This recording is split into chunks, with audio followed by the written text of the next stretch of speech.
তো দিন ধরে দেখতেছি খালি ডিভোর্সের হার বাড়তেছে কেন?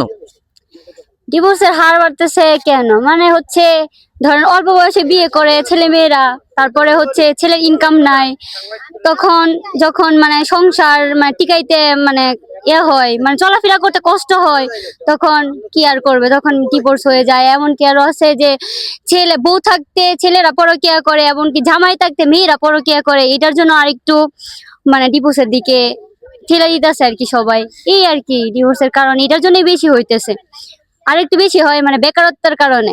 মানে বাংলাদেশে কি বেকারত্ব বেশি আপনার কি মনে হয়? আমি মনে করি বেকারত্ব বেশি, মানে এই যে ইয়াং জেনারেশনে যে ছোট ছোট বাচ্চারা বিয়ে করে ফেলে, তারপরে মানে কাজ কাম করতে পারে না, বউরে চালাইতে পারে না, বউর তো একটা ভরণ পোষণ আছে, বুঝতে পারেন না? অবশ্যই হ্যাঁ। এটার জন্যই তো মানে অনেক দেখি, আমার দেখা, আমার নিজের চোখে দেখা অনেক মেয়েদের ডিভোর্স হয়ে গেছে।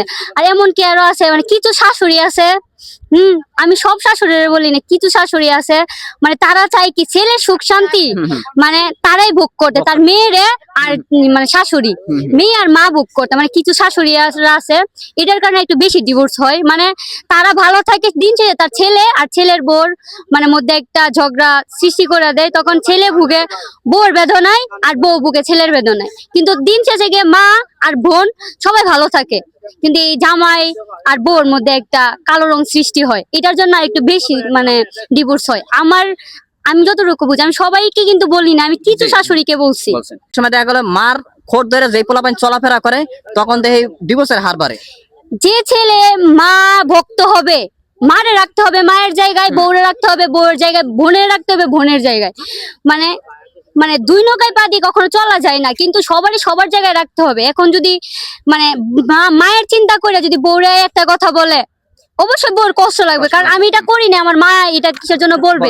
আবার মা গিয়ে এই যে কথা যখন ছেলেদেরকে বলে, ছেলেকে যখন বলবে, অবশ্যই ছেলে আয়া বউরে কিছু বলবে, মানে এটার কারণে আমি দেখি যে যেটা হয় আর কি, মানে মেয়েদের ক্ষেত্রে এতটুকু হয় আর কি। ইয়াং জেনারেশনটা আপনি কিভাবে দেখতেছেন, কিভাবে চোখে দেখতেছেন?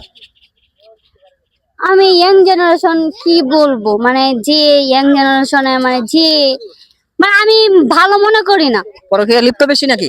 পরকীয়া লিপ্ত বেশি, আবার হচ্ছে এই যে মাদক, মানে এই যে বিড়ি সিগারেট মানে নেশা করা, মানে এগুলো একবার বাইরে গেছে, নেশাগ্রস্ত বেশি হ্যাঁ এটা বেড়ে গেছে, মানে অত্যন্ত।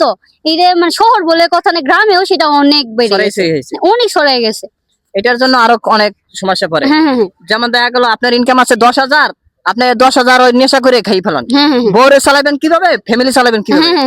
তাই তো আপনার কথাটা আনসারটা অনেক ভালো লাগছে। প্রিয় দর্শক, এখন যে জেনারেশনটা চলতে আছে মাদক আসক্ত বেশি, বিয়ে করে সংসার চালাবে কি, আর সে চলবে কি, আর রুম ভাড়া দেবে কি,